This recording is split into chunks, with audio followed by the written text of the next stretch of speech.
নমস্কার বন্ধুরা, ভালো কর্ম ভালো কিছু উপহার দেয়।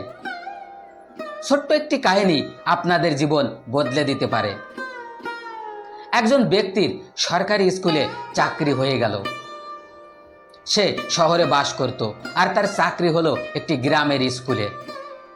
সে প্রতিদিন সেই শহর থেকে সেই গ্রামের স্কুলে চাকরির জন্য যেত। আর শহরের সাথে সেই গ্রামের রাস্তা তেমন ভালো ছিল না, কাঁচা ছিল, মাটির ছিল। তাই তেমন সেই রাস্তা দিয়ে যানবাহন চলাচল করতো না। তাই বেশিরভাগ সময় সেই শিক্ষককে পায়ে হেঁটে স্কুলে যেতে হতো। কখনো কখনো কোনো মানুষকে পেত, কেউ হয়তো বাইকে যেত, তার কাছে লিফট চাইতো আর সে লিফট পেত। অধিকাংশ সময় তাকে হেঁটে স্কুলে যেতে হতো। তাই সে মনে মনে ভাবলো, আমাকে অবশ্যই বাইক কিনতে হবে, তা নাহলে এমনভাবে আর সম্ভব না। তাই সে অনেক কষ্ট করে টাকা জোগাড় করে কিস্তি দিয়ে একটি বাইক কিনলো। বাইক কেনার পর বাইক না থাকা অবস্থায় যেমন সে মানুষের কাছে লিফট চাইতো, তারপর সে বাইক কেনার পর মানুষ তার কাছে লিফট চাওয়া ধরলো। তাই সেও লিফট দিতে শুরু করলো। প্রতিদিন কেউ না কেউ তার কাছে লিফট চাইতো আর সে তাকেই লিফট দিত। এভাবে চলতে থাকতো। আর এভাবে বাচ্চা বুড়ো সবাই তার বাইকে উঠতো আর সবাই জানতে পেরেছিল, চিনতে পেরেছিল এটি কার বাইক। এভাবে যখন 6 মাস পার হয়ে গেল, তখন একদিন রাস্তা শুনশান ছিল, রাস্তায় কোনো মানুষ ছিল না। সে স্কুলে যাচ্ছিল বাইকে করে। হঠাৎ করে একজন মানুষ সামনে আসলো আর বলল, আমাকে লিফট দিতে হবে। মাস্টার সরল মনে, সেই শিক্ষক সরল মনে সেই ব্যক্তিকে লিফট দিল। সেই ব্যক্তি পিছনে বসেছিল শিক্ষকের।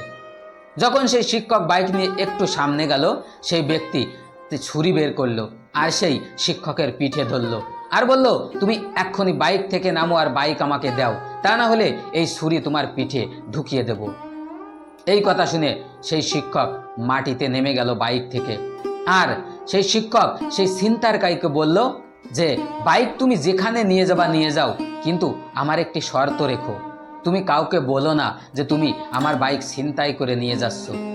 কেননা এই রাস্তায় সহজে লিফট পাওয়া যায় না। আর সবার মাঝে যদি জানাশোনা হয় এই রাস্তায় ছিনতাই হয়েছে, ছিনতাই করে গাড়ি নিয়ে গেছে, বাইক নিয়ে গেছে, তাহলে হয়তো আর কেউ কাউকে লিফট দেবে না। তাই তুমিও কাউকে বলো না যে তুমি ছিনতাই করে নিয়ে এসেছো বাইক, আর আমিও কাউকে বলবো না যে আমার বাইক ছিনতাই হয়ে গেছে। তারপর সেই চোর মনে মনে ভাবলো যে এমন মানুষও পৃথিবীতে আছে যে এত ভালো। কিন্তু চোরটা ভাবলো, আমারও তো পেট ভরতে হবে। তাই সে বাইকটা নিল আর খুব তাড়াতাড়ি সেখান থেকে চলে গেল। তারপর সেই শিক্ষক অনেক দুঃখী হয়ে গেল, হাঁটতে হাঁটতে বাড়িতে গেল আর ভগবানকে বলল, ভগবান, এ আমার সাথে কি করলেন? আমার বাইকটা ছিনতাই করে নিয়ে গেল। তারপর সে রাতে ঘুমিয়ে পড়ল। সকালবেলা যে ঘুম থেকে উঠলো, সে যখন ঘুম থেকে উঠলো তখন সে তার বাড়ির সামনে তাকিয়ে অবাক হয়ে গেল। দেখতে গেল বাড়ির সামনেই সেই বাইকটি রয়েছে আর বাইকের উপরে একটি চিঠি রয়েছে। সেই চিঠি সেই চোরে লিখে রেখে গেছে। তখন সেই শিক্ষক সেই চিঠিটি পড়তে শুরু করলো। চিঠিতে লেখা ছিল, সেই চোর লিখেছে যে আমি বাইকটি নিয়ে প্রথমে সেই বাইকটি বিক্রি করার জন্য একটি চোর বাজারে গিয়েছিলাম, কিন্তু যখনই সে চোর বাজারে গিয়েছিলাম, সেই চোর বাজারের যে লোকজন কেনা বেচা করে তারাই দেখে বলল যে এ তো ওই স্যারের বাইক, তোমার কাছে কি করে, আর তুমি কেন বিক্রি করতে এসেছো? তখন আমি সেখান থেকে বড় সহজে নয়, অতি কঠিনভাবেই সে জীবন বাঁচিয়ে সেখান থেকে পালিয়ে এসেছি। তারপর আমার যখন ক্ষুধা লাগে তখন আমি হোটেলে গিয়েছিলাম খাওয়ার জন্য। সেই হোটেলের সামনে বাইকটি রেখে আমি খেতে গিয়েছিলাম। তখন সেখানকার এক কর্মচারী বলল, এ তো ওই স্যারের বাইক, এ বাইকটি তোমার কাছে কি করে আসলো?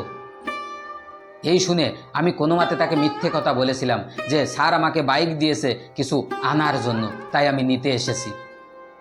তারপর আমি যখন রাস্তা দিয়ে যাচ্ছিলাম তখন পুলিশ আমাকে ধরলো, ধরে বলল যে এ তো স্যারের বাইক, তোমার কাছে কি করে? তখন আমি কোনো মতে সেই পুলিশকেও মিথ্যা কথা বলিয়ে সেখান থেকে সেই বাইক নিয়ে চলে এসেছি। তারপর আমি অনেক চেষ্টা করেছি সেই বাইককে বিক্রি করার জন্য, কিন্তু কোথাও আপনার এই বাইক বিক্রি করতে পারিনি। আপনার এই বাইক তো নয়, মনে হয় কোনো বলিউডের হিরো।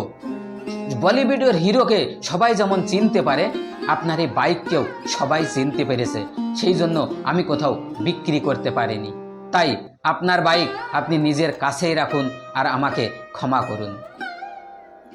এই পড়ার পর সেই শিক্ষক জোরে জোরে হাসতে লাগলো আর ভগবানকে অনেক ধন্যবাদ দিল আর বলল, ভগবান আপনাকে অনেক অনেক ধন্যবাদ, আর আমি কারোর সাথে কোনো অন্যায় করিনি, কারোর কোনো ক্ষতি করিনি, আর তার জন্য আপনি আমার ক্ষতির হাত থেকে আজ আমাকে বাঁচিয়ে দিলেন।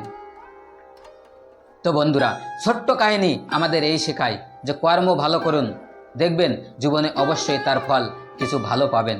সবসময় একটি জিনিস মনে রাখবেন, যদি আপনাকে ভগবান বেশি কষ্ট দেয় তবে মনে করবেন ভগবান আপনার পরীক্ষা নিচ্ছেন। যে ভালো মানুষ ভগবান তার পরীক্ষায় বেশি নেন, কিন্তু তার পরীক্ষা নিলেও একটি কথা মনে রাখবেন, ভগবান সবসময় সাথেই থাকবেন। তাই ভালো কর্ম করুন, সৎ পথে চলুন, কঠোর পরিশ্রম করুন।